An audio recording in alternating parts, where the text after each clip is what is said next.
Hi there, it's Thomas Gaither. So for me, I chose the gender career IAT because, I felt that it was relevant in this new era of gender equality and role fluidity. Also due to the fact that, this idea of gender roles and expectations in the workplace, it's so integral in my ability to become a good leader that can gain the trust of all of my coworkers and inspire them to engage and give their best. Now, although in my consciousness I know that I don't hold any biases or ideas of association or ideas of what any particular gender should be doing. But it's very hard to account for the unconscious beliefs and the very things that color the pattern of your thinking in the first place. So I felt that an implicit association or an implicit bias related to gender and career could be prevalent in an American male, and because of this, I did some research even and looked at ILO's Bureau for Employers Activity Survey, which appeared in the Global Report on Women in Business and Management. And five of the barriers in that report for women's leadership were still all related to discrimination and unconscious gender bias. So this survey was just in 2017, and at this point in my life, I want to make sure that I'm more a part of the solution, rather than the problem. Now, before I actually took the test, my thoughts were that I likely had, very little, if any, implicit association in regards to, gender and career.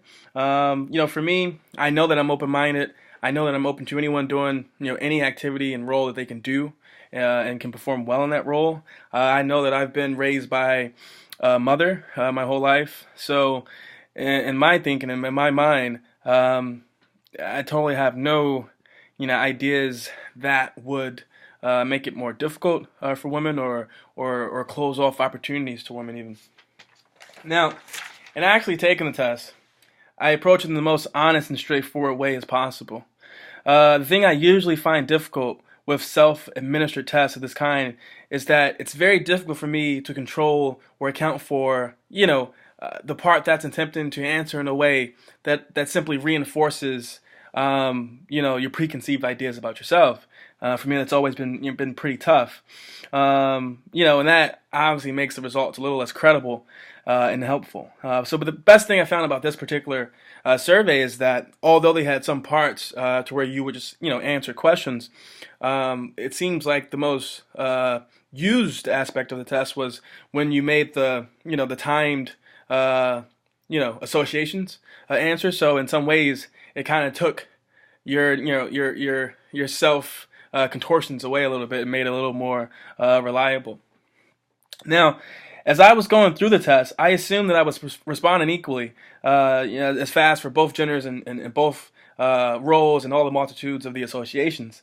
And if anything, the sheer act of having to remember, the actual keys and what they associated with, and me having to think about it really slowed down some of my thinking more so than anything else. I felt, and although I thought I showed little to no implicit association, the results said I possess actually a very strong automatic association for males with career and females with family.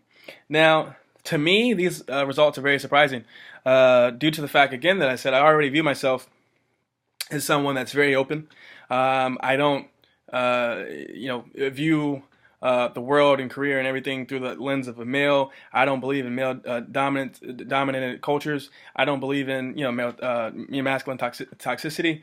And I've worked under women. I've appreciated, supported, backed up, and have always given all the praise to all women that can do any and everything. So for me, I was very shocked by this, and I felt in some ways the results were maybe a little off, given the fact again that I said I think I found it hard to equate how quick or fast I responded to certain associations with how that really speaks to an implicit association.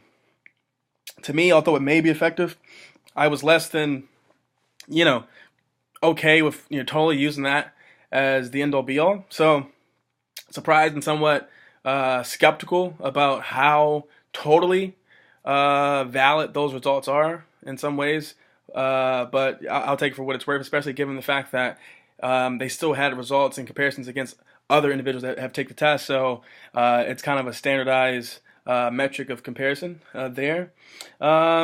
This experience in itself, to me, still is very helpful because, again, some of these things, some of these unconscious or implicit beliefs, ideas, associations, is very tough to account for in a very direct and objective way. So for the most part, the best way, and as I saw, I looked at a 2016 journal entry titled a Meta-Analysis of Change and Implicit Bias by Patrick Forscher and Calvin Lai. And in that, they came up with different type of procedures relative to a neutral approach in attacking and changing implicit bias. And some of the most effective ones in that study were direct, de-association. Any procedure that directly or indirectly you target the association forcefully, depleted your mental resources, or induce goals help to change the implicit bias relative to neutral procedures, as I said. So with that, and for me, I felt as though this really gives a continued, prodding for me to really work to reinforce my ideas and beliefs about genders and roles and associations. Really go out of my way to get trainings. Really go out of my way to put myself in situations to where I really have to challenge my way of thinking and my way of forming associations. And I really have to provide opportunities, above and beyond what I would usually do and would look to do. And so I look to really use these results and really work past this to make myself a better person and a better leader. Thank you.